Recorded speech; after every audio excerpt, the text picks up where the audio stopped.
Welcome back to our channel. ഇന്നത്തെ video എൻ്റെ hair care routine video ആണ് കേട്ടോ. നിങ്ങൾ ഒത്തിരി പേരോട് ചോദിക്കുന്നതാണ് hair care routine, skin care routine ഒക്കെ ഷെയർ ചെയ്യാമെന്നുള്ള കാര്യം. പിന്നെ എൻ്റെ ഹെയറിൽ എന്താണ് ട്രീറ്റ്മെന്റ് ആണ് ചെയ്തിട്ടുള്ളത്, ഏത് ട്രീറ്റ്മെന്റ് ആണ് ചെയ്തിട്ടുള്ളത്, എങ്ങനെയാണ് ഞാൻ മെയിൻറ്റെയിൻ ചെയ്തതെന്നൊക്കെ നിങ്ങൾക്ക് അറിയാനായിട്ട് ആഗ്രഹമുണ്ടല്ലേ. അപ്പോൾ അതൊക്കെ ഇന്ന് ഷെയർ ചെയ്തിട്ട് ഒരു വീഡിയോ ഞാൻ ചെയ്യാമെന്ന് വിചാരിക്കുകയാണ്. ഒട്ടും ഡിലേ വരുത്തേണ്ട വീഡിയോ സ്റ്റാർട്ട് ചെയ്യാം. പിന്നെ അതിന് മുന്നായിട്ടൊരു സ്പെഷ്യൽ അനൗൺസ്മെന്റ് ഉള്ളത് എന്താണെന്ന് വെച്ചിട്ടുണ്ടെങ്കിൽ ഞാൻ പുതിയതായിട്ടൊരു ത്രിഫ്റ്റ് സ്റ്റോർ സ്റ്റാർട്ട് ചെയ്തിട്ടുണ്ട്. എൻ്റെ സെക്കൻഡ് ഹാൻഡ് ക്ലോത്ത്സ് ഒക്കെ ഞാൻ സെല് ചെയ്യാൻ പോവാണ്. അപ്പോൾ ആ പേജിന്റെ ലിങ്കും ഒക്കെ ഞാൻ താഴത്തെ ഡിസ്ക്രിപ്ഷൻ ബോക്സിൽ കൊടുത്തേക്കാം. അത് മാത്രമല്ല എൻ്റെ പേജ് ഇതാണ് ത്രിഫ്റ്റ് സ്റ്റോറിൻ്റെ, അതൊന്ന് ഫോളോ ചെയ്യുക. പിന്നെ എൻ്റെ സ്വന്തം പേജ് ആയിട്ടുള്ള ശരണ്യ നന്ദകുമാർ എന്നുള്ള ഇൻസ്റ്റാഗ്രാം ആ ഒരു പേജും കൂടി നിങ്ങളൊന്ന് ഫോളോ ചെയ്യുക. അതിൻ്റെ ഐ.ഡി ഞാനിവിടെ കൊടുക്കാം, എന്തായാലും ചെക്ക് ചെയ്യുക. അപ്പം നമുക്ക് ഒട്ടും ഡിലേ വരുത്താണ്ട് ഇന്നത്തെ വീഡിയോ സ്റ്റാർട്ട് ചെയ്യാം. പിന്നെ ചാനൽ സബ്സ്ക്രൈബ് ചെയ്യാനായിട്ട് മറക്കണം കേട്ടോ, അതും കൂടി ചെയ്തേക്കാം. ബെല്ലൈക്കണും കൂടി ഒന്ന് ഇടിച്ച് പൊളിച്ചേക്കാം. അപ്പോൾ നമുക്ക് ഇന്നത്തെ വീഡിയോ സ്റ്റാർട്ട് ചെയ്യാം. Let's jump into the video. ആദ്യം തന്നെ ഇല്ലേ, ഞാൻ എൻ്റെ ഹെയറിൻ്റെ ടെക്സ്ചറിനെ പറ്റി പറയാം. ഞാൻ ചെയ്തിട്ടുള്ള ട്രീറ്റ്മെൻറ്റ് കാര്യങ്ങളൊക്കെ പറയാം കേട്ടോ. ഫസ്റ്റ് എൻ്റെ ഹെയറിൻ്റെ ടെക്സ്ചർ എന്ന് പറയുന്നത് സ്കാൽപ്പ് പോർഷനിൽ വന്നിട്ട് ഓയിലി ആണ്, താഴത്തെ പോർഷനിലേക്ക് വന്നിട്ട് ഫ്രിസി ആണ് കേട്ടോ. ഒരു കോമ്പിനേഷൻ ഹെയർ ടൈപ്പാണ് എനിക്കുള്ളത്. ഇപ്പോൾ ഒരു ദിവസം ഇപ്പം ഇന്നിപ്പോൾ നമ്മൾ ഹെയർ വാഷ് ചെയ്യണമെങ്കിൽ നാളെ ആകുമ്പോഴത്തേക്കും അത് ഓയിലി ആകും. അത്ര വേഗം എൻ്റെ സ്കാൽപ്പ് ഓയിലി ആകും. ഇപ്പം തന്നെ നിങ്ങൾക്ക് കാണാം, ഞാൻ ഇന്നലെ വാഷ് ചെയ്ത ഹെയർ ഇപ്പോൾ കണ്ടോ, അപ്പം തന്നെ ഭയങ്കര ഓയിലിട്ട ഫീലാണ് കേട്ടോ എൻ്റെ ഹെയറിന്. പിന്നെ ഞാൻ എവിടെയൊക്കെ വായിച്ച് കേട്ടിട്ടുണ്ട്, നമ്മളിങ്ങനെ നാച്ചുറലായിട്ട് നമ്മുടെ ഈ ഹെയറിൻ്റെ ഓയിൽ ഗ്രോത്ത് ഉണ്ടാക്കാനായിട്ട് നല്ലതാണെന്ന് കേട്ടിട്ടുണ്ട്. എത്രത്തോളം വർക്കിംഗ് ആണെന്ന് എനിക്കറിയില്ല കേട്ടോ. കാരണം എനിക്ക് എപ്പോഴും പണ്ട് മുതൽ എങ്ങനെയാണ് എനിക്ക് ഹെയർ വളരണം, അതുപോലെയൊക്കെ തന്നെ എനിക്ക് ഇപ്പോഴും വളർന്നുകൊണ്ടിരിക്കണം. ഇവൻ ഞാൻ ഈ കഴിഞ്ഞ ഡിസംബർ സമയത്താണെന്ന് ഞാൻ കട്ട് ചെയ്ത് ഇത്രയും ഹെയർ. ഇപ്പം അത്യാവശ്യം വീണ്ടും ഒരു 2 ഇഞ്ചൊക്കെ വളർന്നിട്ടുണ്ട് കേട്ടോ. എനിക്ക് ഹെയർ ഗ്രോത്ത് അത്യാവശ്യമായിട്ടുണ്ട്, നീളം വെക്കും വേഗം ഉള്ളിനേക്കാളും കൂടുതൽ.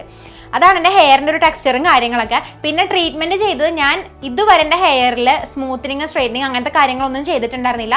പക്ഷെ കഴിഞ്ഞ വർഷം ലാസ്റ്റ് ആയപ്പോഴത്തേക്കും ഞാനൊരു കെരാറ്റിൻ ട്രീറ്റ്മെൻറ്റ് ചെയ്തിട്ടുണ്ടായിരുന്നു കേട്ടോ. നിങ്ങൾ ഓൾറെഡി എൻ്റെ ഇൻസ്റ്റ ഫോളോ ചെയ്യണമെന്ന് നിങ്ങൾക്ക് അറിയാമല്ലോ, ഞാൻ ട്രീറ്റ്മെൻറ്റ് എടുത്ത കാര്യങ്ങളൊക്കെ. ഷോർട്ടാക്കിയപ്പോൾ തന്നെ ഞാൻ കെരാറ്റിൻ ട്രീറ്റ്മെൻറ്റും എടുത്തതാണ്. ഒറ്റ പ്രാവശ്യം ഞാൻ ഹെയർ ട്രീറ്റ്മെൻറ്റ് ചെയ്തിട്ടുള്ളൂ. അത് ചെയ്തിട്ട് എനിക്ക് അത്യാവശ്യം നല്ല രീതിയിൽ തന്നെ ഭയങ്കര ഹെയറിൻ്റെ ടെക്സ്ചർ വ്യത്യാസം വന്നു കേട്ടോ. അന്നത്തെ സമയത്ത് ഭയങ്കരമായിട്ട് ബേബി ഹെയർസ് ഒക്കെ പൊങ്ങി ഭയങ്കര ഫ്രിസി ആയിട്ട് എൻ്റെ ഹെയർ ഇരിക്കുമെങ്കിൽ അത്യാവശ്യം ഒന്ന് ഹെയറിൻ്റെ ഒരു ടെക്സ്ചർ സ്മൂത്ത് ആക്കാനും, അതുപോലെ തന്നെ എൻ്റെ ഓൾറെഡി ഒരു സ്ലൈറ്റ് ബേബി ഹെയർ ആണ്, അത് ഇത്രയും കൂടി സ്ട്രെയിറ്റ് ആവാനൊക്കെ ആയിട്ട് ഹെൽപ്പ് ചെയ്തു. പിന്നെ നിങ്ങളിപ്പോൾ ഒത്തിരി പേർക്കുള്ള ഡൗട്ടായിരിക്കും, ഞാൻ കേളി ഹെയർ ആണ്, അത് ഞാൻ കെരാറ്റിൻ ചെയ്തിട്ടുണ്ടെങ്കിൽ സ്ട്രെയിറ്റ് ആവുമോ എന്നുള്ള കാര്യം. ഒരിക്കലുമില്ല, ജസ്റ്റ് ഒരു വേവി ടെക്സ്ചർ കിട്ടും എന്നല്ല കേട്ടോ. ഫസ്റ്റത്തെ 2-3 ദിവസമൊക്കെ ചിലപ്പോൾ വേണമെങ്കിൽ സ്ട്രെയിറ്റ് ആയിട്ട് കിടക്കുമായിരിക്കും. പിന്നെ നിങ്ങളുടെ നാച്ചുറൽ ഹെയറിനെക്കാളും കുറച്ചുകൂടി ഒന്ന് സ്ട്രെയിറ്റ് ആവുന്നേ ഉള്ളൂ ഹെയർ, അങ്ങനത്തെ ഒരു ടെക്സ്ചറാണ് കിട്ടുന്നത്. അതുകൊണ്ട് തന്നെ എൻ്റെ ഒരു സ്ലൈറ്റ് വേവി ആയതുകൊണ്ട് ഇപ്പം ചെറിയൊരു ജസ്റ്റ് ഒരു അടിവശം മാത്രം കണ്ടു, ഇങ്ങനെ എൻ്റെ വന്നിട്ട് മാത്രം ഒരു വേവി ആ ഒരു ഫീലുള്ളൂ. അങ്ങനെയാണ് ഇപ്പോൾ എൻ്റെ ഹെയർ കിടക്കുന്നത്. അതാണ് എൻ്റെ ട്രീറ്റ്മെൻറ്റ് കാര്യങ്ങളൊക്കെ. പിന്നെ എനിക്ക് ചെയ്തിട്ടാണെങ്കിലും നല്ല വ്യത്യാസമുണ്ട് എൻ്റെ ഹെയർ ടെക്സ്ചറിനും കാര്യങ്ങൾക്കൊക്കെ കേട്ടോ. അപ്പോൾ ഇതാണ് ഞാൻ എൻ്റെ ഹെയറിൽ ചെയ്തിട്ടുള്ള കാര്യങ്ങൾ. പിന്നെ ഞാൻ ചെയ്യുന്ന കാര്യങ്ങളുടെ ഹെയർ എങ്ങനെയാണ് നോക്കുന്നതെന്ന് വെച്ചിട്ടുണ്ടെങ്കിൽ ഫസ്റ്റ് തന്നെ ഞാൻ ചെയ്യണം ഹെയർ ഓയിൽ ചെയ്യും എന്നുള്ളതാണ്. അതും ഹെയർ ഓയിൽ എന്ന് പറയാൻ നേരത്ത് എനിക്ക് അമ്മ കയ്യുണ്ണിയാതി എന്ന് പറഞ്ഞ ഒരു സംഭവം ഉണ്ടല്ലോ, നിങ്ങൾക്കറിയാം, ഒരു ചെടിയാണ്, നമ്മുടെ പറമ്പിലൊക്കെ കിട്ടുന്ന ചെടിയാണ്. എൻ്റെ ചെറുപ്പകാലം മുതലേ തന്നെ എനിക്ക് അമ്മ അതിട്ട് കാച്ചി എണ്ണ ഉണ്ടാക്കി തരും. അതും കറിവേപ്പില എന്താണ്ടാ കൂടി മിക്സറൊക്കെ ഇട്ടിട്ട് കാച്ചി എണ്ണ ഉണ്ടാക്കി തരും. അത് ഞാൻ ആഴ്ചയിൽ 2 പ്രാവശ്യം തേക്കാറുണ്ട് കേട്ടോ. പക്ഷെ ഇപ്പം ഞാൻ ഈ അടുത്തടി കെരാറ്റിൻ ചെയ്തേ പിന്നെ ഞാൻ ആഴ്ച 1 പ്രാവശ്യം വെച്ചിട്ടാണ് തല നനയ്ക്കാറ്. അത് നന്നായിട്ട് നമ്മുടെ ഈ ഒരു ഓയിൽ നന്നായിട്ട് അപ്ലൈ ചെയ്തതിന് ശേഷം ഞാൻ ഷാമ്പൂ ഇട്ട് വാഷ് ചെയ്ത് കളറാണ് പതിവ്. പിന്നെ ഈ ഒരു കയ്യുണ്ണിയാതി നല്ല നമ്മുടെ ഹെയർ നന്നായിട്ട് വളരാനും നല്ല തിക്കാവാനൊക്കെ ആയിട്ട് നല്ലതാണ് ഈ ഒരു കയ്യുണ്ണിയാതി എണ്ണ എന്ന് പറയുന്നത്. നല്ലതാണ്, അത് ഭയങ്കര നാച്ചുറലായിട്ട് നമ്മുടെ വീട്ടിൽ അമ്മ കാച്ചി തരുന്ന എണ്ണയാണല്ലോ, അതുകൊണ്ട് തന്നെ അതിൻ്റെ ബെനിഫിറ്റ് ഉണ്ട്. അപ്പോൾ അതാണ് ഞാൻ ഹെയറിലേക്ക് വേണ്ടി ചെയ്യണ ആദ്യത്തെ കാര്യം. ഹെയർ ഓയിൽ ചെയ്യാറുണ്ട്. ഇവരിപ്പോൾ നിങ്ങൾക്ക് വെളിച്ചെണ്ണ, നല്ല ആട്ടിയ വെളിച്ചെണ്ണ ആണെങ്കിൽ അത് തന്നെ ഏറ്റവും നല്ല കേട്ടോ. വെളിച്ചെണ്ണ ഹെയറിന് മാത്രമല്ല സ്കിന്നിനും അടിപൊളിയാണ്. അപ്പോൾ വെളിച്ചെണ്ണ അല്ലെങ്കിൽ നമ്മുടെ ഇങ്ങനെ കാച്ചി എണ്ണയൊക്കെ നമ്മൾ ആഴ്ചയിൽ 1 ദിവസമൊക്കെ ഇട്ടിട്ട് നന്നായിട്ട് വെളിച്ചെണ്ണ ഇട്ടതിന് ശേഷം നന്നായിട്ട് തന്നെ നമ്മൾ ഷാമ്പു കണ്ടീഷണറൊക്കെ ഇട്ട് കളയണം. അല്ലെങ്കിൽ നമ്മൾ ഈ ഒരു വെളിച്ചെണ്ണ, ഞാൻ പലരും ശ്രദ്ധിക്കുന്ന കാര്യമാണ്, നമ്മൾ വെളിച്ചെണ്ണയൊക്കെ ഇട്ട് നല്ല സൂപ്പറായിട്ട് നമ്മൾ കുളിച്ച് പുറത്തേക്ക് ഇറങ്ങും അല്ലേ, പൊടി വന്നിട്ട് വേഗം വന്ന് നമ്മുടെ ഹെയറിലേക്ക് അബ്സോർബ് ചെയ്യും. അത് അവിടെ ഇരിക്കും ആ പൊടി. നമ്മുടെ ഹെയറിൻ്റെ ടെക്സ്ചർ വന്നിട്ട് ഭയങ്കര ഫ്രിസിനെസ്സിലേക്ക് മാറും കേട്ടോ, ഭയങ്കര ഫ്രിസി ആയിട്ട് മാറും. അപ്പം നിങ്ങൾ മസ്റ്റായിട്ട് ചെയ്യേണ്ട കാര്യം എന്ന് പറയുന്നത് ഹെയർ ഓയിൽ ചെയ്തതിന് ശേഷം ഷാമ്പു വാഷ് ചെയ്ത് കളയാന്നുള്ളതാണ്. അപ്പം ഹെയർ ഓയിലിംഗ് ആണ് ഞാൻ ചെയ്യണ ആദ്യത്തെ കാര്യം കേട്ടോ. നമ്മുടെ ഹെയർ കെയർ റുട്ടീനിൽ ഷാമ്പൂവും കണ്ടീഷണറും കാര്യങ്ങളൊക്കെ ഇല്ലാണ്ട് എങ്ങനെയാണല്ലോ അത് കംപ്ലീറ്റ് ആവുക? കാരണം നമ്മുടെ ഇപ്പോഴത്തെ ലൈഫ് സ്റ്റൈലിൽ എല്ലാവരും യൂസ് ചെയ്യുന്നതാണ് ഷാമ്പൂ, കണ്ടീഷണർ. ഇവനിപ്പോൾ താളിയൊക്കെ യൂസ് ചെയ്യുന്നവരൊക്കെ ഉണ്ട് കേട്ടോ. പക്ഷെ നമുക്ക് ഇത്തിരി കൺവീനിയൻറ്റ് ആയിട്ടുള്ള ഷാമ്പൂ, കണ്ടീഷണർ, മാസ്ക് കാര്യങ്ങളൊക്കെ ആണല്ലേ. ഞാൻ കെരാറ്റിൻ ചെയ്തിട്ടുണ്ടായിരുന്നു, അതുകൊണ്ട് തന്നെ എനിക്ക് കെരാറ്റിൻ ബേസ്ഡ് ആയിട്ടുള്ള ഒരു ഷാമ്പൂ, കണ്ടീഷണർ വേണം യൂസ് ചെയ്യാനായിട്ട്. പിന്നെ ഹെയർ കളർ ചെയ്തേക്കണോണ്ടിട്ട് അത്യാവശ്യം നല്ല ഫ്രിസിയും ആണ് കേട്ടോ ഹെയർ. ഞാനിപ്പോൾ ഈ അടുത്തായിട്ട് യൂസ് ചെയ്യുന്നത് ഈ ഒരു ബൊട്ടാനിക്കയുടെ പ്രോ കെരാറ്റിൻ ആൻഡ് അർഗൺ ഓയിൽ ഷാംപൂവും അതുപോലെ തന്നെ ഈ ഒരു അതിൻ്റെ തന്നെ സെയിം റേഞ്ചിലുള്ള മാസ്കുമാണ് ഞാൻ യൂസ് ചെയ്യുന്നത്. ഭയങ്കര നല്ല എഫക്റ്റീവ് ആയിട്ടുള്ള 2 പ്രൊഡക്ട്സ് ആണ് കേട്ടോ. ഈ ഒരു ഷാംപൂവിനെ പറ്റി പറയുകയാണെങ്കിൽ ഇതിൽ ഹൈഡ്രോളൈസ്ഡ് കെരാറ്റിൻ ഉള്ളതുകൊണ്ട് തന്നെ ഹെയറിൻ്റെ ഷാഫ്റ്റിലേക്ക് പെനട്രേറ്റ് ചെയ്ത് ഹെയർ ക്യൂട്ടിക്കിൾസിനെയൊക്കെ നന്നായിട്ട് സ്മൂത്ത് ആക്കാനായിട്ട് നല്ലതാണ്. പിന്നെ ഫ്രിസ് കുറയ്ക്കാൻ വേണ്ടി ഇതിന് നല്ലൊരു പ്രൊഡക്റ്റ് ഇല്ല കേട്ടോ, നല്ലൊരു പ്രൊഡക്റ്റ് ആണിത്. പിന്നെ ഈ ഒരു പ്രൊഡക്റ്റിൽ പ്രോവിറ്റമിൻ B5 ഉണ്ട്. അത് നമ്മുടെ ഹെയറിനെ മോയ്സ്ചറൈസ് ചെയ്യാനും അതുപോലെ തന്നെ ഇതിൻ്റെ ഹൈഡ്രേഷൻ റിറ്റെയിൻ ചെയ്യാനായിട്ടും ഭയങ്കര നല്ലതാണ് കേട്ടോ. ഹെയറിൻ്റെ സ്ട്രാൻഡ്സിൻ്റെ ഹൈഡ്രേഷൻ റിറ്റെയിൻ ചെയ്യാനായിട്ടും ഭയങ്കര നല്ലതാണ്. പിന്നെ ഈ ഒരു പ്രൊഡക്റ്റ് ഡാമേജിനെ റിപ്പയർ ചെയ്യും. ട്രീറ്റഡ് ഹെയറിന് ഭയങ്കര സ്യൂട്ടബിൾ ആയിട്ടുള്ള പ്രൊഡക്റ്റ് ആണ്. നമുക്ക് ഇൻറ്റൻസ് ആയിട്ടുള്ള ഒരു ഹൈഡ്രേഷനും ഈ ഒരു പ്രൊഡക്റ്റിൽ കിട്ടും കേട്ടോ. പിന്നെ ഇത് മെയ്ഡ് ഇൻ ഇന്ത്യ ആയിട്ടുള്ള ഒരു പ്രൊഡക്റ്റ് ആണ്. പിന്നെ ഈ ഒരു പ്രൊഡക്റ്റ് ഇല്ലേ വീഗൻ ആയിട്ടുള്ള പ്രൊഡക്റ്റ് ആണ്, ക്രുവൽറ്റി ഫ്രീ ആണ്, ആൽക്കഹോൾ ഫ്രീ ആണ്, ഇതിൽ പാരബൻസ് ഒന്നും തന്നെ ഇല്ല, മിനറൽ ഓയിൽ ഫ്രീ ഒക്കെ ആയിട്ടുള്ള ഒരു പ്രൊഡക്റ്റ് ആണ് കേട്ടോ ഇത്. ഈ ഒരു സെയിം റേഞ്ചിലുള്ള മാസ്ക് ആണ് കേട്ടോ ഇത്. ഈ ഒരു പ്രൊഡക്റ്റിലാണെങ്കിൽ തന്നെ ഇല്ലേ കെരാറ്റിൻ പ്രോട്ടീൻ ഉണ്ട്. അതുകൊണ്ട് തന്നെ നമ്മുടെ ഹെയർ ക്യൂട്ടിക്കിൾസിനെ സ്മൂത്തൻ ചെയ്യാനും ഇത് ഹെയർ സ്റ്റാൻഡിലേക്ക് പെനട്രേറ്റ് ചെയ്ത് ഹെയർ ക്യൂട്ടിക്കിൾസിനെ സ്മൂത്തൻ ചെയ്യാനായിട്ടും ഭയങ്കര നല്ലതാണ് ഈ പ്രൊഡക്റ്റ്. ഫ്രിസി ആയിട്ടുള്ള ഹെയർ ഒക്കെ ഉള്ളവരാണെങ്കിൽ നിങ്ങളുടെ ഹെയറിനെ ഫ്രിസ് ഫ്രീ ആക്കാനായിട്ട് ഈ ഒരു പ്രൊഡക്റ്റ് നല്ലതാണ്. പിന്നെ ഈ ഒരു പ്രൊഡക്റ്റിൽ ഷിയ ബട്ടർ ഉള്ളതുകൊണ്ട് തന്നെ ഇൻറ്റൻസ് നറിഷ്മെന്റ് തരും. അതുപോലെ തന്നെ ഹെയറിനെയും സ്കാൽപ്പിനെയും മോയിസ്ചറൈസ് ചെയ്യാനായിട്ട് ഭയങ്കര നല്ലതാണ് കേട്ടോ. പിന്നെ ഈ ഒരു പ്രൊഡക്റ്റ് തിൻ കോട്ട് നമ്മുടെ ഹെയറിൽ ഫോം ചെയ്ത് അതിൽ നമ്മുടെ UV റേസിന്റെ ഇമ്പാക്ട് റെഡ്യൂസ് ചെയ്ത് നമ്മുടെ ഹെയർ കളറൊക്കെ ചെയ്തിട്ടുള്ളവരാണെങ്കിൽ ആ ഒരു കളറിനെ ഫേഡ് ചെയ്യാണ്ട് പ്രൊട്ടക്ട് ചെയ്യാനായിട്ട് വളരെ നല്ലതാണ്. പിന്നെ നിങ്ങൾക്ക് അറിയാലോ മാസ്ക് എന്ന് പറയുന്നത് തന്നെ നമുക്ക് എപ്പോഴും ഇൻറ്റൻസ് കണ്ടീഷനിങ്ങിന് വേണ്ടിയിട്ടുള്ളതാണല്ലേ. അത് നമ്മുടെ ഇൻറ്റൻസ് കണ്ടീഷനിങ് ഈ ഒരു പ്രൊഡക്റ്റ് പ്രൊവൈഡ് ചെയ്യുന്നതാണ്. പിന്നെ ഈ ഒരു പ്രൊഡക്റ്റ് എന്ന് പറയുന്നത് ഗ്ലൂട്ടൻ ഫ്രീ ആണ്, മിനറൽ ഓയിൽ ഫ്രീ ആണ്, സൾഫേറ്റ് ഫ്രീ ആണ്, പാരബൻ ഫ്രീ ആണ്, ആൽക്കഹോൾ ഫ്രീ ആണ്. ഇനി എന്തിനൊക്കെ ഫ്രീ ആണോ ഇതൊക്കെ ഫ്രീ ആണ് ഈ ഒരു പ്രൊഡക്റ്റ്. നല്ലതാണ് ഈ ഒരു പ്രൊഡക്റ്റ് യൂസ് ചെയ്യുന്നത്. ഈ ഷാമ്പൂം കണ്ടീഷണറും കൂടി യൂസ് ചെയ്യാൻ നേരം ഈ ഷാമ്പൂം മാസ്കും കൂടി യൂസ് ചെയ്യാൻ നേരത്ത് നന്നായിട്ട് തന്നെ നമുക്ക് റിസൾട്ട് കിട്ടും കേട്ടോ. പിന്നെ ഞാൻ ഈ ഒരു പ്രൊഡക്റ്റ് തന്നെയാണ് യൂസ് ചെയ്യുന്നത് നിങ്ങളോട് പറയുന്നില്ല. കാരണം ഞാൻ 2-3 ഷാമ്പൂം കണ്ടീഷണറും മാറ്റി മറിച്ചൊക്കെ യൂസ് ചെയ്യാറുണ്ട് കേട്ടോ. കാരണം വേറെ ഒന്നുമല്ല, നമ്മളൊരു ഷാമ്പൂം കണ്ടീഷണർ തന്നെ നമ്മുടെ ഹെയറിന് കൊടുത്തോണ്ടിരിക്കുകയാണെങ്കിൽ പിന്നെ നമ്മളൊരു വേറൊരു പ്രൊഡക്റ്റ് യൂസ് ചെയ്താലും ആ ഒരു ഹെയർ അക്സെപ്റ്റ് ചെയ്യണം എന്നില്ല, അതിൻ്റെതായ സ്വഭാവങ്ങൾ കാണിച്ചു തുടങ്ങും. അപ്പം നമ്മളെപ്പോഴും 2-3 പ്രൊഡക്റ്റ് മാറി മാറി യൂസ് ചെയ്യുന്നതാണ് എപ്പോഴും നല്ലത്. അപ്പോൾ ഈ ഒരു ഷാമ്പൂം കണ്ടീഷണറൊക്കെ നിങ്ങൾക്ക് യൂസ് ചെയ്ത് നോക്കാം. പിന്നെ ഈ പ്രൊഡക്ട്സ് നിങ്ങൾക്ക് മേടിക്കണമെങ്കിൽ ലിങ്ക് ഡിസ്ക്രിപ്ഷൻ ബോക്സിൽ കൊടുത്തേക്കാം, എന്തായാലും ചെക്ക് ചെയ്യുക. പിന്നെ ഇത് ലിമിറ്റഡ് ടൈം ഓഫർ ഉണ്ട്, 35% നിങ്ങൾക്ക് ഓഫർ കിട്ടുന്നതാണ് കേട്ടോ. പിന്നെ നിങ്ങൾ എൻ്റെ കൂപ്പൺ കോഡായിട്ടുള്ള SDB35 യൂസ് ചെയ്യുകയാണെങ്കിൽ നിങ്ങൾക്ക് 35% ഓഫറും കൂടി കിട്ടുന്നതാണ്. അതൊക്കെ ഒന്ന് ചെക്ക് ചെയ്യുക. പിന്നെ നിങ്ങളിപ്പോൾ ആലോചിക്കുന്നുണ്ടാവില്ല ഞാൻ എങ്ങനെയാണ് ഈ പ്രൊഡക്റ്റിനെ പറ്റി അറിഞ്ഞതെന്നുള്ള കാര്യം. ഇത് ഞാൻ കരീന കപൂറിൻ്റെ ഒരു ആഡ് ത്രൂ കണ്ടതാണ്. അപ്പോഴാണ് ഞാൻ അറിയുന്നത് ഇങ്ങനത്തെ ഒരു ബ്രാൻഡ് ഉണ്ടെന്നുള്ള കാര്യം. ബൊട്ടാനിക്ക എന്ന് പറയുന്ന ബ്രാൻഡ് ഉണ്ട്, അവരുടെ പ്രൊഡക്ട്സ് നല്ലതാണെന്നൊക്കെ ഞാൻ അറിയുന്നതും പിന്നെ ഒത്തിരി പേര് യൂസ് ചെയ്തവരൊക്കെ പറഞ്ഞോട്ട് ഈ പ്രൊഡക്റ്റ് നല്ലതാണെന്നുള്ള റിവ്യൂ കിട്ടിയിട്ട് ഞാൻ ഇത് ഉപയോഗിച്ച് തുടങ്ങിയതാണ്. എനിക്ക് ഇഷ്ടപ്പെട്ടു ഇതിൻ്റെ റേഞ്ച് കാര്യങ്ങളെല്ലാം. നിങ്ങളും ചെക്ക് ചെയ്യുക, ഞാൻ ലിങ്ക് കൊടുത്തേക്കാം. എന്തായാലും പർച്ചേസ് ചെയ്ത് നോക്കുക, നിങ്ങൾക്ക് എന്തായാലും ഈ പ്രൊഡക്റ്റ് ഇഷ്ടപ്പെടും കേട്ടോ. നമ്മളെല്ലാ ഗേൾസും ചെയ്യുന്ന പരിപാടിയാണല്ലേ ലൊട്ടിലൊടുക്ക് ഹെയർ മാസ്ക്. നമ്മുടെ വീട്ടിലെ ചേന മത്തങ്ങ ഒഴിച്ച് ബാക്കി എല്ലാ കാര്യങ്ങളും നമ്മൾ തലയിൽ ഹെയർ മാസ്ക് ആക്കി ഇടാറുണ്ട്. സത്യം പറഞ്ഞിട്ടുണ്ടെങ്കിൽ ഞാൻ അതുപോലെ ചെയ്യുന്ന കാര്യമാണ് നാച്ചുറൽ ഹെയർ മാസ്കുകൾ. ചില സമയത്ത് ഞാനില്ലേ മുട്ടയുടെ വെള്ളം എടുത്തിട്ട് അതൊന്ന് ജസ്റ്റ് ഒന്ന് ബ്ലെൻഡ് ചെയ്തിട്ട് ഞാൻ തലയിൽ അപ്ലൈ ചെയ്യാറുണ്ട്. മഞ്ഞിട്ട് കഴിഞ്ഞാൽ വീട് മുഴുവൻ നാറാറാണ് പതിവ്, അതുകൊണ്ട് ഞാൻ ആ പരിപാടിക്ക് നിൽക്കാറില്ല. വൈറ്റ് ഞാൻ എപ്പോഴും അപ്ലൈ ചെയ്യാറുണ്ട് കേട്ടോ. പിന്നെ നിങ്ങൾക്ക് വേണമെങ്കിൽ ചെയ്യാൻ പറ്റിയ ഹെയർ മാസ്ക് ഞാൻ പറഞ്ഞു തരാം. ഏത്തപ്പഴം ഇല്ലേ, ഏത്തപ്പഴം അല്ലെങ്കിൽ ഏതെങ്കിലും ഒരു പഴം എടുത്തിട്ട് ആ പഴം നന്നായിട്ട് മിക്സിയിൽ, പഴുത്ത പഴം ഇരിക്കണം, പച്ചപ്പഴം എടുത്തിട്ട് തലേന്ന് പോകാനായിട്ട് പണിയാണെന്ന് എന്നോട് പറയരുത് കേട്ടോ.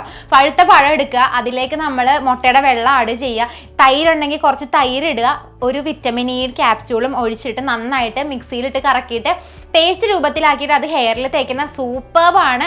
കണ്ടീഷണർ പോലും വേണ്ട, അത്രയും സിൽക്കി ആയിട്ട് ഹെയർ കിടക്കും കേട്ടോ. ഞാൻ ഇടയ്ക്ക് ഇങ്ങനെ ഇവന്റ് കാര്യങ്ങളൊക്കെ വരുമ്പോഴത്തേക്കും അല്ലെങ്കിൽ എന്തെങ്കിലും നമ്മുടെ ഫംഗ്ഷനൊക്കെ വരുന്ന സമയത്ത് ഞാനിത് ചെയ്യാറുണ്ട് കേട്ടോ. ജസ്റ്റ് ചെയ്ത് കഴിഞ്ഞിട്ടുണ്ടെങ്കിൽ നമ്മുടെ ഹെയർ ഭയങ്കര സിൽക്ക് ആൻഡ് സ്മൂത്തി ആയിട്ട് കിടക്കും. സ്മൂത്തി അല്ല, സ്മൂത്തായിട്ട് കിടക്കും. തിന്നണ കാര്യം മാത്രമല്ല എപ്പോഴും ആലോചന, സ്മൂത്തിന്ന്. സിൽക്ക് ആൻഡ് സ്മൂത്ത് ആയിട്ട് കിടക്കും. നിങ്ങൾ ട്രൈ ചെയ്ത് നോക്കുക, എന്തായാലും ശരിക്കും നല്ല ബെനിഫിറ്റ് കിട്ടുന്ന ഒരു മാസ്ക് ആണ് കേട്ടോ. പിന്നെ ഇവൻ ഹെയർ ഗ്രോത്തിനും അത് ഭയങ്കരമായിട്ട് ഹെൽപ്ഫുൾ ആണ്. അപ്പം ഇങ്ങനത്തെ നമ്മുടെ ലൊട്ടിലോട്ട് അടുക്കള കൈപ്പണികളൊക്കെ ഉണ്ടെങ്കിൽ നമ്മുടെ ഹെയർ നന്നായിട്ട് വളർത്തിയെടുക്കാം എന്നുള്ളതാണ്. പിന്നെ ഞാൻ പറയില്ലേ ബനാന, അതുപോലെ തന്നെ മുട്ടയുടെ വെള്ള, തേൻ നല്ലതാണ് കേട്ടോ. ചില സമയത്ത് തേനൊക്കെ ആഡ് ചെയ്തിട്ട് ഇങ്ങനെ മാസ്ക് ഒക്കെ ഉണ്ടാക്കുകയാണെങ്കിൽ ഇൻറ്റൻസ് ആയിട്ടുള്ള ഹൈഡ്രേഷൻ നമ്മുടെ ഹെയറിന് കിട്ടും. നമ്മൾ കുളിച്ചൊക്കെ കഴിഞ്ഞ് വേഗം മുടി ഉണങ്ങാൻ വേണ്ടി ചെയ്യണ പരിപാടിയാണല്ലേ. നമ്മൾ ഹെയർ അത്യാവശ്യം ഒന്ന് എയർ ഡ്രൈ ചെയ്തിട്ട് നമ്മൾ അതിൻ്റെ ഉള്ളിലേക്ക് ഹെയർ ഡ്രയർ വെക്കും ഉണങ്ങാൻ വേണ്ടിയിട്ട് വേഗം. ശരിക്കും പറഞ്ഞാൽ നമ്മളില്ലേ മാക്സിമം നമ്മൾ ഇങ്ങനത്തെ ഹെയർ സ്റ്റൈലിംഗ് ടൂൾസിൻ്റെ ഉപയോഗം കുറയ്ക്കുക എന്നുള്ളതാണ്. പ്രത്യേകിച്ച് ഞാൻ യൂട്യൂബ് വീഡിയോസ് ഒക്കെ ചെയ്യണതാണ്. എനിക്ക് എപ്പോഴും എൻ്റെ ഹെയർ സ്റ്റൈൽ ചെയ്യേണ്ടതായിട്ട് വരാറുണ്ട്. ഞാൻ മാക്സിമം ഞാൻ എൻ്റെ കുളിച്ച് കഴിഞ്ഞിട്ട് ഞാൻ ഞാൻ എയർ ഡ്രൈ ആണ് കേട്ടോ ചെയ്യണം. മുടി അഴിച്ചിട്ട് നമ്മുടെ സാധാരണ പോലെ ഉണക്കുകയാണ് ചെയ്യാറ്. ഏറ്റവും നല്ല മാർഗ്ഗം അതാണ്. മാക്സിമം ഹീറ്റിംഗ് ടൂൾസ് യൂസ് ചെയ്യാണ്ടിരിക്കുക. പിന്നെ ഇവൻ സ്റ്റൈൽ ചെയ്യാനാണെങ്കിലും സ്ട്രെയിറ്റ്നർ, കളർ എല്ലാം ഇവിടെ ഉണ്ട് കേട്ടോ. പക്ഷെ ഞാൻ ഇതൊന്നും എടുത്ത് അധികം പയറ്റാറില്ല. കാരണം എനിക്ക് ഹെയറിൻ്റെ കാര്യത്തിൽ ഞാൻ ഭയങ്കര കൺസേൺ ആണ്. എനിക്ക് ഭയങ്കര മുടി പോകുമോ ഇങ്ങനെ സാധനങ്ങളൊക്കെ യൂസ് ചെയ്താൽ എനിക്ക് അങ്ങനെ ഒരു പേടിയുള്ള ഒരാളാണ് കേട്ടോ. ഇവൻ നിങ്ങൾ കുറേ പേർക്കാണെങ്കിലും നിങ്ങൾക്ക് ഉണ്ടാവില്ല ഇങ്ങനത്തെ ടൂൾസ് ഒക്കെ യൂസ് ചെയ്യണമെങ്കിൽ ഹെയർ പോകുമോ എന്നുള്ളത്. എപ്പോഴും യൂസ് ചെയ്തിട്ടുണ്ടെങ്കിൽ നമ്മുടെ ഹെയറിന് ഡാമേജ് ആവാനും ക്യൂട്ടിക്കിൾസിനൊക്കെ ഡാമേജ് ഒക്കെ ആവാനൊക്കെ ആയിട്ട് ഭയങ്കര ചാൻസസ് കൂടുതലാണ്. അതുകൊണ്ട് മാക്സിമം നിങ്ങൾ ഇങ്ങനത്തെ ചൂടടുപ്പിക്കുന്ന സാധനങ്ങൾ ഉപയോഗിക്കാണ്ടിരിക്കുക. ഇവനിപ്പോൾ നമ്മൾ സ്പായൊക്കെ പോയിട്ട് ചെയ്യാനാണെങ്കിൽ ഞാൻ പ്രത്യേകം എടുത്ത് പറയും കേട്ടോ, എനിക്ക് ഹീറ്റർ കാര്യങ്ങൾ ഇങ്ങനത്തെ ഡ്രയർ ഒന്നും വെക്കേണ്ട, ഞാൻ തനിയെ ഉണക്കിക്കോളാം ഞാൻ എപ്പോഴും പറഞ്ഞിട്ടാണ് പോരാറ്. അപ്പോൾ കൂടുതലും സ്റ്റൈൽസ് ഒക്കെ യൂസ് ചെയ്യാണ്ടിരിക്കുക. ആവശ്യഘട്ടങ്ങളിൽ മാത്രം യൂസ് ചെയ്യുക. നമുക്ക് ഒഴിവാക്കാൻ പറ്റാണ്ടിരിക്കുകയാണെങ്കിൽ മാത്രം യൂസ് ചെയ്യുക. അതാണ് നമ്മുടെ ഹെയറിൻ്റെ ഹെൽത്തിന് നല്ലത്. അപ്പോൾ മാക്സിമം അങ്ങനത്തെ കാര്യങ്ങളൊക്കെ ശ്രദ്ധിക്കുക. റെഗുലർ ആയിട്ട് ഹെയർ ബ്രഷ് ചെയ്യുക കേട്ടോ. ഇപ്പം ഞാനടക്കം മിക്ക ആൾക്കാരും ചെയ്യാത്തൊരു പരിപാടിയാണ് റെഗുലറായിട്ട് ചെയ്യുക എന്നുള്ളത്. ശരിക്കും പറഞ്ഞാൽ ചെയ്യണം. പിന്നെ ഞാനിപ്പോൾ ഈയിടെയായിട്ട് ശ്രദ്ധിച്ചു തുടങ്ങിയിട്ടുണ്ട് മുടി നന്നായിട്ട് ബ്രഷ് ചെയ്യാനായിട്ട്. കാരണം എൻ്റെ കളർ ചെയ്തതിന് പിന്നെ ഞാൻ പറഞ്ഞില്ലേ ഫ്രിസി ആണെന്നുള്ള കാര്യം. പിന്നെ ഇപ്പം ഞാൻ ബ്രഷ് ചെയ്തില്ലെങ്കിൽ നാളെ ആകുമ്പോഴത്തേക്കും എൻ്റെ ഹെയറിൻ്റെ കാര്യത്തിൽ ഏകദേശം തീരുമാനമായിട്ടുണ്ടാവും. എല്ലാം കൂടി കെട്ടുപണഞ്ഞ ഒരു പരിവായിട്ടുണ്ടാവും. പ്രത്യേകിച്ച് ഫ്രിസി ഹെയറും കൂടി ആകുമ്പോഴത്തേക്കും അറിയാമല്ലേ പെട്ടെന്ന് ടാങ്കിളാവും നമ്മുടെ ഹെയർ. അപ്പോൾ അതിന് വേണ്ടിയിട്ട് നമ്മൾ രാവിലെ നമ്മൾ എണീറ്റ് കഴിഞ്ഞിട്ടും അതുപോലെ തന്നെ നമ്മൾ കിടക്കുന്നതിന് മുന്നായിട്ടും ഹെയർ ബ്രഷ് ചെയ്യണം. അതും എപ്പോഴും യൂസ് ചെയ്യേണ്ട ബ്രഷ് ഇല്ലേ, നല്ല ഫ്ലാറ്റ് ആയിട്ടുള്ള ഒരു ബ്രഷ്, പ്രോപ്പർ ഹെയർ ബ്രഷ് വെച്ചിട്ട് വേണം ചെയ്യാനായിട്ട്. നമ്മൾ മിക്കവാറും കോംസ് യൂസ് ചെയ്യല്ല, അതായത് മറ്റിങ്ങനെ സാധാരണ പ്ലാസ്റ്റിക്കിൻ്റെ കോംസ് യൂസ് ചെയ്യും. അത് കംപ്ലീറ്റ് ആയിട്ട് അവോയ്ഡ് ചെയ്തിട്ട് ബ്രഷസ് യൂസ് ചെയ്യുക. ബേഗയുടെ ഒക്കെ നല്ല ടൈപ്പ് ബ്രഷസ് കിട്ടും. ആ ബ്രഷസ് ഒക്കെ വെച്ചിട്ട് ചെയ്യുകയാണെങ്കിൽ നമ്മുടെ ഹെയറിന് അധികം പൊട്ടാണ്ട് ഭയങ്കര സേഫ് ആയിട്ട് നമുക്കത് എടുക്കാനായിട്ട് പറ്റും. ഇവൻ നമ്മളിപ്പോൾ ഡ്രയറൊക്കെ യൂസ് ചെയ്യുന്നവരാണെങ്കിൽ ഇങ്ങനത്തെ ബ്രഷസ് ഒക്കെ ഉണ്ടെങ്കിൽ ഇത്തിരിയും കൂടി എളുപ്പമാണെന്ന് എനിക്ക് തോന്നിയിട്ടുണ്ട് ചെയ്യാൻ വേണ്ടിയിട്ട്. അത്യാവശ്യ ഘട്ടങ്ങളിൽ മാത്രം ശ്രദ്ധിക്കുക. അങ്ങനെ യൂസ് ചെയ്യാനായിട്ട് എളുപ്പമാണെന്ന് ഞാൻ വിചാരിക്കുകയാണ്. അങ്ങനെ എനിക്ക് അനുഭവം ഉണ്ടായിട്ടുണ്ട് കേട്ടോ. കൂടുതലും നമ്മളില്ലേ ഈ പ്ലാസ്റ്റിക് കോംസ് ഒക്കെ യൂസ് ചെയ്യാൻ നേരത്ത് ഉണ്ടാവണ ഹെയറിനെക്കാളും ഭയങ്കര കുറവാണ് നമ്മൾ ഹെയർ ബ്രഷസ് യൂസ് ചെയ്യാൻ നേരത്ത് വന്ന ഹെയറിൻ്റെ അളവെന്ന് പറയുന്നത്. അപ്പോൾ മാക്സിമം നമ്മുടെ ഹെയർ പൊട്ടാണ്ട് സേഫ് ആയിട്ടൊക്കെ നമുക്ക് നല്ല അടിപൊളിയായിട്ടൊക്കെ ചീകി എടുക്കാൻ വേണ്ടി ബ്രഷസ് ആണ് നല്ലത്.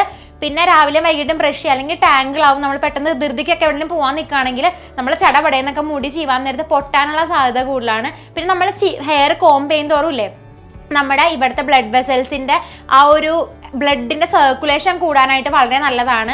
നമ്മൾ ഇങ്ങനെ ബ്രഷ് ചെയ്ത് കൊടുക്കാൻ നേരത്തെ ഒരു മസാജിങ് എഫക്റ്റ് ആണല്ലോ കിട്ടണം നമ്മൾ ബ്രഷ് ചെയ്യാൻ നേരത്തെ. അപ്പോൾ അത് പ്രത്യേകം ശ്രദ്ധിക്കുക. നിങ്ങൾ റെഗുലർ ആയിട്ട് നിങ്ങളുടെ ഹെയർ ബ്രഷ് ചെയ്യുക കേട്ടോ. ലാസ്റ്റ് ആയിട്ട് ഞാനില്ല എൻ്റെ ഹെയറിന് വേണ്ടി ചെയ്യണ കാര്യങ്ങളാണ്. ശരിക്കും പറഞ്ഞാൽ ഈ ഒരു ടിപ്പ് നിങ്ങൾ ഫോളോ ചെയ്യുകയാണെങ്കിൽ നിങ്ങൾ എന്നോട് താങ്ക് യു പറയുന്ന ആളാണ്. എപ്പോഴും ഇല്ലേ സാറ്റിൻ സ്ക്രഞ്ചീസ് യൂസ് ചെയ്തിട്ട് മുടി കെട്ടി വെക്കുക എന്നുള്ളത്. സാറ്റിൻ സ്ക്രഞ്ചീസ് ആവാൻ നേരത്ത് ഒരു ഫ്രിക്ഷൻ കുറയ്ക്കും നമ്മുടെ ഹെയറിനായിട്ടുള്ളത്. നമ്മളിപ്പോൾ അറിയാം, നമ്മൾ മുടി കെട്ടി വെച്ചാലും വലിച്ചു വാരി ഊരി എടുക്കണവരാണല്ലേ. അപ്പോൾ ആ ഹെയർ നമ്മുടെ മുടിയിലേക്ക് ആ സ്ക്രഞ്ചിയുടെ കൂടെ പോരണതിൻ്റെ അളവ് കുറയും. പിന്നെ ആണെങ്കിലും നമ്മുടെ ഹെയറിൽ ഡാമേജ് കാര്യങ്ങളൊന്നും ഉണ്ടാവില്ല. ഇവൻ മെറ്റൽ ക്ലിപ്സ് ഒക്കെ മാറ്റിയിട്ട് നിങ്ങൾ പ്ലാസ്റ്റിക് ക്ലിപ്സ് ഒക്കെ യൂസ് ചെയ്യുകയാണെങ്കിൽ കുറച്ചുകൂടി നല്ലതായിരിക്കും. പിന്നെ പ്രത്യേകം ഞാൻ എടുത്ത് പറയേണ്ട കാര്യം എന്ന് പറയുന്നത്, നമ്മൾ കിടന്നുറങ്ങാൻ നേരത്ത് നമ്മൾ സാറ്റിൻ കേസുള്ള പില്ലോസ് യൂസ് ചെയ്യുക. സാറ്റിൻ കവേഴ്സ്, പില്ലോക്കാണെങ്കിലും കവേഴ്സ് മേടിക്കാൻ നേരത്തെ സാറ്റിൻ പില്ലോ കവേഴ്സ് യൂസ് ചെയ്യുക. ഞാൻ കുറച്ച് ലിങ്ക് കാര്യങ്ങൾ ഞാൻ കൊടുത്തേക്കാം, അതൊക്കെ കയറി നോക്കുകയാണെങ്കിൽ നിങ്ങൾക്ക് അങ്ങനത്തെ കവേഴ്സൊക്കെ ആമസോണിൽ അങ്ങനെ കുറേ സ്ഥലത്തൊക്കെ കിട്ടുന്നുണ്ട്. അപ്പോൾ നിങ്ങൾ എന്തായാലും ചെക്ക് ചെയ്യുക. ഇങ്ങനത്തെ സാറ്റിൻ കേസ് ഒക്കെ യൂസ് ചെയ്യുകയാണെങ്കിൽ, സാറ്റിൻ കവേഴ്സ് ഒക്കെ യൂസ് ചെയ്യുകയാണെങ്കിൽ നമ്മൾ കിടന്നുറങ്ങാൻ നേരത്ത് ഫ്രിക്ഷൻ ഉണ്ടാവില്ല. നമ്മൾ അങ്ങോട്ടും ഇങ്ങോട്ടൊക്കെ തിരിയാൻ നേരത്ത് മുടി ഒരയോ കാര്യങ്ങളൊക്കെ ചെയ്യും. അപ്പോൾ ആ സമയത്ത് സാറ്റിൻ കേസ് ഒക്കെ ആണെങ്കിൽ നമ്മുടെ ഫ്രിക്ഷൻ കുറച്ചിട്ട് ഹെയർ ഡാമേജ് ഉണ്ടാവും നമുക്ക് കുറയ്ക്കാൻ പറ്റും. പിന്നെ മുടി പൊട്ടിപ്പോകില്ല, സ്പ്ലിറ്റ് എൻഡ്സ് ഒക്കെ വരണത് തടയാനായിട്ട് പറ്റും. അതുകൊണ്ട് ഭയങ്കര ബെനിഫിറ്റ്സ് ഉള്ള കാര്യമാണ് സാറ്റിൻ സ്ക്രഞ്ചീസ്, അതുപോലെ തന്നെ സാറ്റിൻ പില്ലോ കവേഴ്സ് കേട്ടോ. യൂസ് ചെയ്യാൻ മസ്റ്റ് ആയിട്ടും നിങ്ങൾ എനിക്ക് താങ്ക്സ് പറയുന്നുള്ള കാര്യത്തിൽ 100% ഉറപ്പാണ്. ഈ ഒരു വീഡിയോ ഇല്ലേ യൂസ്ഫുൾ ആയി ഞാൻ വിചാരിക്കുകയാണ്. ഇത്രയും കാര്യങ്ങളാണ് ഞാൻ എൻ്റെ ഹെയറിന് വേണ്ടി ഫോളോ ചെയ്യണ കാര്യങ്ങൾ.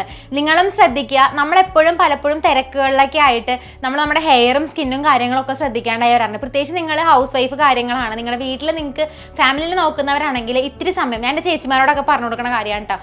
ആഴ്ചയിൽ ഒരു ദിവസം അല്ലെങ്കിൽ നിങ്ങൾ മാസത്തിൽ 2-3 ദിവസമൊക്കെ നിങ്ങൾക്ക് വേണ്ടിയായിട്ട് മാറ്റി വയ്ക്കുക. അല്ലെങ്കിൽ നമ്മൾ ഒരു പ്രായമാവാൻ നേരത്ത്, ഇപ്പം ഞാൻ എൻ്റെ അമ്മയോട് പറയും, ഇടയ്ക്ക് അമ്മയുടെ കാലൊക്കെ വിണ്ടേറിയിട്ടുണ്ട് കേട്ടോ. അപ്പോൾ ഞാൻ പറയും, അമ്മ ഞങ്ങളെ നോക്കുന്ന സമയത്ത് കുറച്ച് സമയം അമ്മയ്ക്ക് വേണ്ടി മാറ്റി വെച്ചിരുന്നെങ്കിൽ അമ്മയ്ക്കും ഇത്തിരി ഭംഗിയായിട്ടൊക്കെ നടക്കാമെന്ന് ഞാൻ അമ്മയോട് പറയുമായിരുന്നു ആ സമയത്ത്. അപ്പോൾ നിങ്ങൾ ഇപ്പോൾ ശ്രദ്ധിക്കുക, അല്ലെങ്കിൽ നിങ്ങളുടെ പിള്ളേർ നിങ്ങളോട് ഇങ്ങനെ പറയും.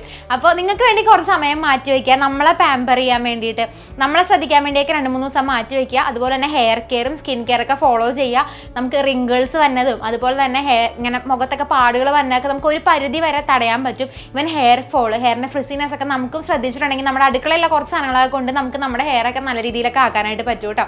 അപ്പോൾ അതൊക്കെ ശ്രദ്ധിക്കുക. പിന്നെ ഞാൻ ഇന്ന് യൂസ് ചെയ്ത പ്രൊഡക്റ്റിന്റെ ലിങ്ക് കാര്യങ്ങൾ ഞാൻ കൊടുത്തേക്കാം, എന്തായാലും ചെക്ക് ചെയ്യുക. അപ്പോൾ നമുക്ക് അടുത്ത വീഡിയോ ഒരു അടിപൊളി വീഡിയോ ആയിട്ട് കാണാം. സബ്സ്ക്രൈബ് ചെയ്യാനായിട്ട് മറക്കണ്ട, ബെല്ലൈക്കൺ നമ്മുടെ തല്ലി പൊട്ടിക്കാനും മറക്കണ്ട. അപ്പോൾ നമുക്ക് നെക്സ്റ്റ് വീഡിയോ ഒരു അടിപൊളി വീഡിയോ ആയിട്ട് കാണാം. അതുവരെയും bye bye bye bye bye.